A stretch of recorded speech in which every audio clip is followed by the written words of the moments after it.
Hola, buenas noches. Estamos iniciando transmisiones esta noche del martes 19 de junio. Estamos a 8 años del fallecimiento de un amigo y de un hombre que ha representado a un intelectual público en México como nadie, que es Carlos Monsiváis. Aprovecho el inicio de esta transmisión para recordarlo, para mandar un abrazo a todos los amigos y quienes conocimos a Carlos Monsiváis. Buenas noches a quienes se están sumando desde Coyoacán, desde Tampico, desde Salinas, California.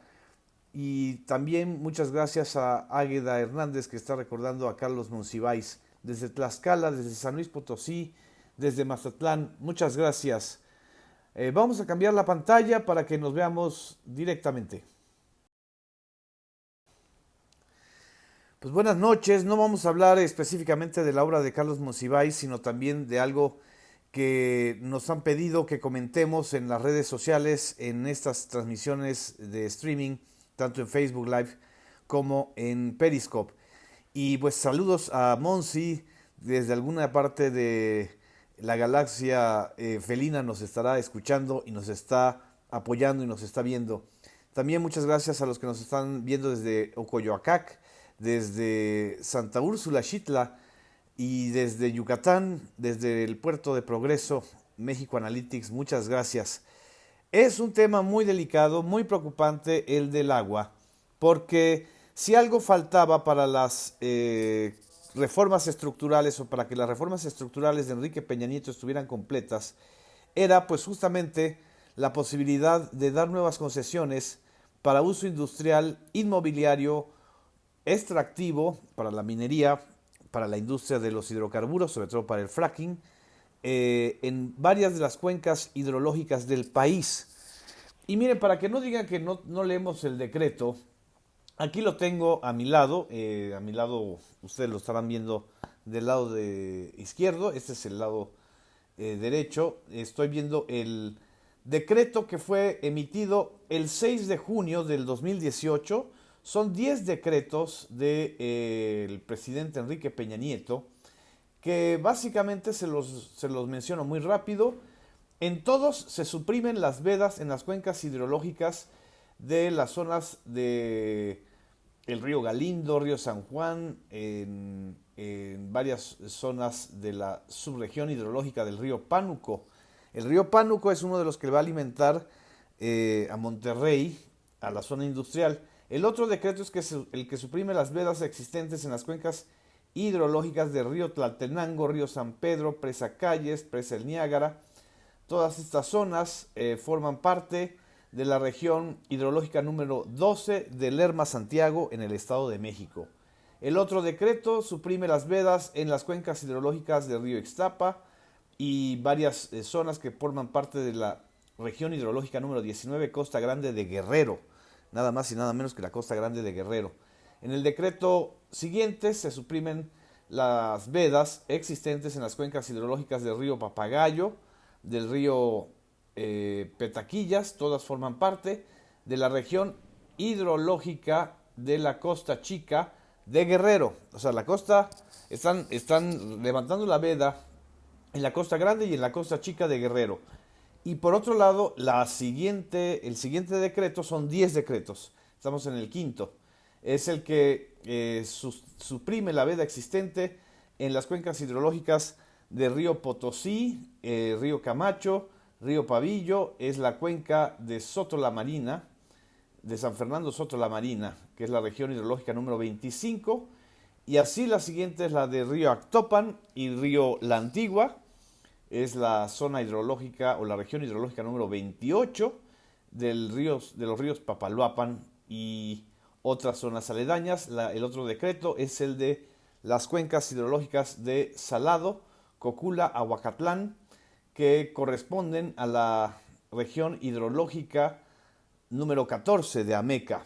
Otra es la de la cuenca hidrológica del río Ipala, río Tomatlán, que corresponde a la zona hidrológica número 15 de la costa de Jalisco, que es por ahí donde está la presa El Zapotillo, que pretende alimentar la zona industrial de León, Guanajuato.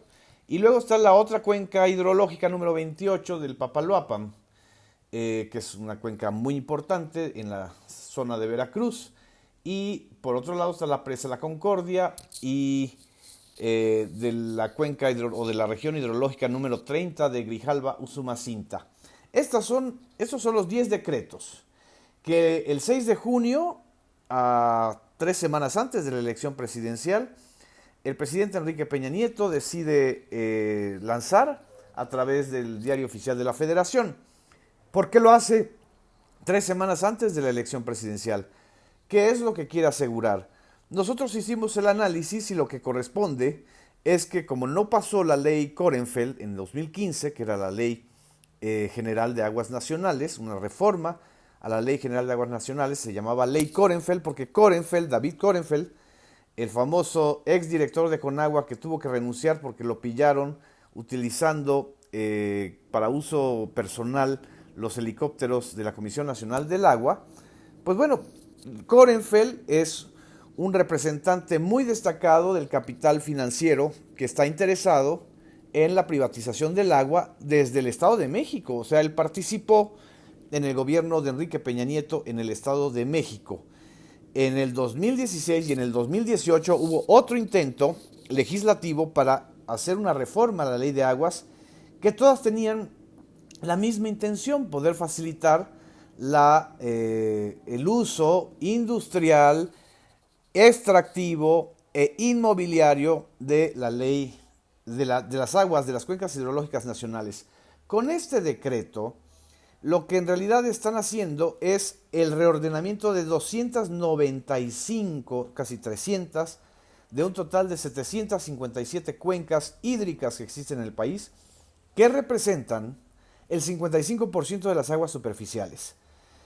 En medio del partido de fútbol de México contra Alemania el domingo 17, hace 2 días, empezó a surgir en las redes sociales esta versión de que se había privatizado el agua y de que Peña Nieto había lanzado este decreto, porque permite modificar las vedas existentes y abre prácticamente la modificación para concesiones de explotación del agua en estos lugares y sobre todo afecta a los concesionarios anteriores, que son comunidades indígenas o grupos rurales o de campesinos que no están en la lógica pues ni del capitalismo industrial ni del capitalismo inmobiliario. Por supuesto, empezaron a surgir las voces, el diario La Jornada, el día de ayer, lo destaca en primera plana, y hoy, hasta hoy responde la Conagua muy indignada diciendo, este es un asunto de ya sabes quién.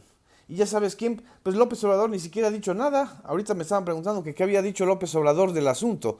No ha dicho nada, pero los que sí han dicho son los colectivos defensores del agua, como la coalición Agua para Todos, que advirtió que el decretazo de este 6 de junio va a permitir a la Comisión Nacional del Agua garantizar volúmenes de agua que tengan las empresas mineras, petroleras y privatizadoras de los sistemas urbanos. Me preguntan si se puede impugnar ante la Suprema Corte de Justicia de la Nación. La verdad, yo no soy abogado, no sé si corresponda un litigio ante la Suprema Corte o un amparo. Por lo menos el amparo de las comunidades afectadas sí procedería. Pero lo más claro es que procede que quien ocupe el Poder Ejecutivo Federal después del 1 de julio, es decir, desde el 1 de diciembre, derogue este decreto. Es decir, si es López Obrador, pues que lo derogue, porque además no pasó por una instancia legislativa. Claro que puede quitarlo López Obrador, pero el mensaje es muy claro. Están advirtiendo por dónde está el futuro negocio de las cuencas hidrológicas del país. Este decreto en realidad lo que les está dando a los grupos que están aprovechándose del negocio del agua es una certeza jurídica de que sus inversiones van a continuar. Entonces va a haber un litigio de estas empresas. El movimiento en defensa del agua se ha dado en varias partes del país. No es necesario, sí es necesario, sobre todo para quienes no recuerdan o no conocen, en enero del 2017 en la ciudad de Mexicali se levantó un movimiento de resistencia ciudadana para la defensa del agua, precisamente porque se estaba privatizando el agua para beneficiar a una empresa cervecera llamada Constellation Brands. Y el movimiento de Mexicali Resiste, pues ha resistido más de un año con todo el encarcelamiento de sus líderes, las órdenes de aprehensión, la prensa local en contra, y por supuesto quien está encabezando el gobierno de Baja California es un panista acusado de corrupción y de negocio con estos grupos empresariales que están a favor de el uso industrial excluyente del uso doméstico y agrario del agua. Es el señor Kiko Vega, que por cierto apoyó al señor Ricardo Anaya. Lo mismo también sucedió en Sonora con el exgobernador Guillermo Padres, que hasta una cuenca personal se construyó o desvió para alimentar a sus propios ranchos. Aquí está pasando el de los tamales oaxaqueños, que funciona como anuncio subrepticio en estas transmisiones. Yo creo que están muy al pendientes la brigada de los tamales oaxaqueños para que a ustedes se les antoje y pues puedan escuchar mejor. En fin, lo que estamos viendo es un proceso de privatización de todo lo que tiene que ver con el subsuelo mexicano, con el agua, con el petróleo, con la minería, hacia abajo del suelo o el subsuelo y hacia arriba también con las telecomunicaciones y con muchas otras bienes que son bienes de la nación. Y uno no puede estar en contra de la participación de la iniciativa privada para mejorar las cuencas hidrológicas del país. Pero lo que sí parece un escándalo es que lo hagan de manera subrepticia, no se le consulte a la población y luego salga la Conagua con este tipo de comunicados como el día de hoy, diciendo no se privatice el agua.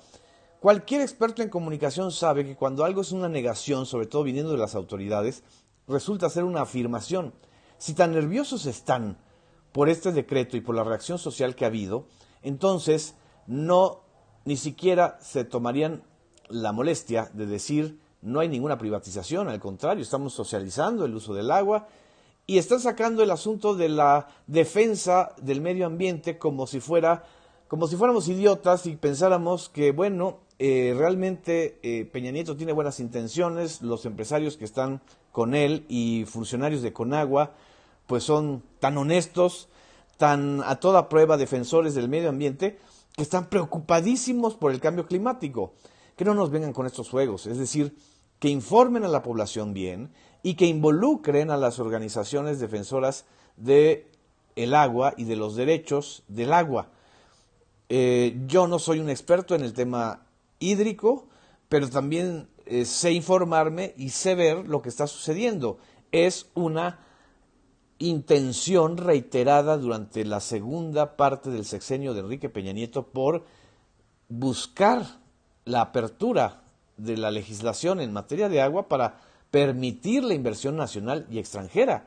No somos tontos, es decir, hay una continuidad en el modelo. Entonces, si no quieren que pensemos de otra manera, entonces explíquenos de manera clara qué es lo que están pensando con estos 10 decretos que además se hicieron justamente 3 semanas antes de la elección presidencial. Aquí interrumpo para invitarlos a un poquito de café.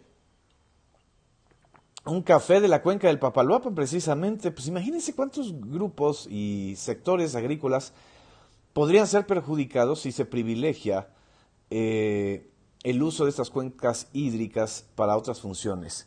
A lo mejor estoy diciendo tonterías, pero los que son expertos en el tema del agua han estado opinando y me han estado mandando mensajes y consideraciones sobre este asunto. Por ejemplo, yo aquí voy a leerles brevemente. Los tamales ya se fueron, no llegaron. Yo creo que no les dio el agua para hacer los suficientes tamales para todos los que están aquí pues escuchándonos. Y si no hay agua, no hay tamales, así de sencillo. Y no hay tamales, y no hay maíz, y no hay país. Pero bueno, aquí les quiero comentar muy brevemente para seguir abundando sobre el tema del agua. lo que un especialista me mandó sobre justamente este tema. Bueno, para empezar, mandaron a unos expertos de la UNAM a decir que hay que eliminar el rumor este de que se privatice el agua. Por favor, o sea, no necesitan mandarnos tecnócratas para que nos digan este tipo de cosas. Mejor, y de una vez por todas, que nos aclaren específicamente qué es lo que quieren hacer con el tema del agua. Yo escribí un texto el día de hoy en la revista Proceso y en el blog Homo Sapien que se titula precisamente El decretazo de Peña Nieto y el negociazo del agua, y por supuesto que hubo reacciones muy encontradas y muy en contra. Aquí agradezco a Mario G. Fuentes que nos envió este breve mensaje y esta reflexión. Siendo un poco mal pensados, ¿entienden por qué se dan estos decretos? Porque en su momento el director general de Conagua, David Korenfeld, presentó una reforma a la Ley General de Aguas Nacionales, de hecho se le conoce como Ley Korenfeld, que fue detenida en la Cámara de Diputados, porque no gozaba del consenso y no era del momento adecuado y la mandaron a la congeladora legislativa. La propuesta se volvió a presentar hace unos meses con más dientes y colmillos que la ley Korenfeld y no pasó. Korenfeld tuvo que renunciar cuando ya abordamos el asunto de los helicópteros. Luego viene esta segunda intentona legislativa que es conocida como Ley Pichardo, pues fue presentada por el diputado federal priista Ignacio Pichardo Lechuga, hijo del exgobernador del Estado de México Ignacio Pichardo Pagasa. Ambos paisanos de Enrique Peña Nieto, ambos integrantes del Grupo Atlacomulco, la cleptocracia, como hemos documentado muchas veces, más importante, imponente y voraz de este país desde la época de Carlos San González. Es por lo anterior que Enrique Peña Nieto, en uso de sus facultades, firmó 10 decretos el pasado 5 de junio y se publicaron el 6 de junio. Extinguen las vedas al 55% de las aguas superficiales. Y aún no se privatiza, es decir, no es automática la privatización, pero se privatizará posteriormente a través de la figura legal de la concesión. Y ya se nos olvidó lo que pasó con la presa particular de Guillermo Padres en Sonora. Me comenta este amigo que está analizando el tema. ¿Quiénes son los más afectados? En principio las comunidades agrícolas, los que dependen de esas aguas para producir lo que nos comemos, las comunidades indígenas, que siempre han sido guardianas de sus territorios en toda su historia, que guardan una relación espiritual con la tierra, por ejemplo, la comunidad Wirikuta, y la lucha por sus territorios. Después de ellos, las comunidades pequeñas y las urbanas, las comunidades urbano-populares. Los decretos que extinguen las vedas sobre el 55% de las aguas superficiales del país no son una bondad ecológica, abren la posibilidad de hacer negocios con ellas. Si no se entiende el concepto político y jurídico de la palabra concesión, entonces es difícil entender lo que está a punto de ocurrir. En fin, este es el tema. La Conagua dice que está previendo el agua para 18 millones de mexicanos que van a nacer de aquí al 2050. ¿Desde cuándo son tan previsores con el tema de los mexicanos que van a nacer aquí? A nosotros nos preocupan los que ya nacieron, los que están viviendo en esas tierras, los que dependen de esas aguas para ser productivos. Y pues sí, como me dice Lisbeth, el doctor Jalife tenía muchos días diciéndonos y explicándonos, y ahora pues se ha vuelto un escándalo, y por eso también creo que es importante abordarlo y difundirlo. No quiero dejar pasar en este Periscope el tema de la violencia desatada en la Ciudad de México, ya después de que se desmembraron y arrojaron 2 cuerpos en Tlatelolco el día de hoy en la delegación Tláhuac, que según la narrativa de las autoridades capitalinas, ahí es donde tiene su asiento el cártel de Tláhuac, que está enfrentado supuestamente al grupo de la Unión Tepito, según la narrativa, insisto, de las policías. Pues el día de hoy se desató la violencia en esta zona con persecución y balaceras en la avenida Tláhuac. Pero esta fue en la delegación Iztapalapa. Dejó un muerto, varios lesionados y 4 detenidos. Y el señor Amieva, que es el encargado del despacho maldito que dejó Miguel Mancera, porque ha sido el peor jefe de gobierno en los últimos 18 años, pues no sabe qué hacer, está dando explicaciones absurdas en los medios de comunicación de que ya están investigando, que en realidad no puede decir si hubo o no una cámara que detectó el asunto de el arrojo o de quién arrojó los cuerpos. Lo que no podemos dejar pasar es que hay una ingente corrupción en los cuerpos policíacos de la Ciudad de México que se agudizó desde el gobierno de Miguel Ángel Mancera y que ahora en este interregno se está desatando la corrupción y las vendetas y el hecho de generar una percepción de inseguridad, de miedo en la Ciudad de México. Es lo que está sucediendo. Y por último, este señor Donald Trump, el Herodes moderno, el que está recluyendo en jaulas o entre rejas a más de 2,000 menores de edad que han sido separados de sus padres. Se habla de 10,000 menores en Estados Unidos que han sido separados, de 10,000 menores inmigrantes, y que está generando una crisis internacional de derechos humanos, de inhumanidad. Es increíble que el país que dice ser el faro de las libertades, que tiene como emblema la Estatua de la Libertad de Nueva York, esté haciendo esto con los menores inmigrantes. Es el rostro más fascista que hemos visto de Donald Trump y hasta ahora reaccionaron los candidatos presidenciales. En eso sí, tanto López Obrador como Anaya como Mid condenaron las acciones y hasta el señor Luis Videgaray se acordó que era canciller y dijo que estaban en contra del trato cruel y humillante de Trump a los inmigrantes. ¿Qué ha hecho la Cancillería para frenar esto? ¿Qué han hecho los 50 y tantos consulados que existen en México? ¿Por qué no tomamos una medida de fuerza diplomática frente a este desastre? México ahorita podría estar encabezando junto con los países centroamericanos, porque la mayoría de los menores que están ahí provienen de Centroamérica, una escalada diplomática en contra de esta decisión inhumana, política, grosera, grotesca, una bofetada a la civilización, que es lo que está haciendo el señor Donald Trump. En fin, muchas gracias, no quiero extenderme mucho más, ya estamos casi a media hora de estar aquí comentando estos 3 temas complejos: el agua, la violencia en la Ciudad de México y el racismo puro, como me dice el ciudadano Switch de Donald Trump. Buenas noches, nos vemos el jueves aquí en Periscope y les mando un abrazo. Me dicen que no cuentes a Guatemala, que tiene una política servil. Pues a lo mejor el gobierno de Guatemala no, pero la sociedad de Guatemala, los medios de Guatemala están muy preocupados por esto.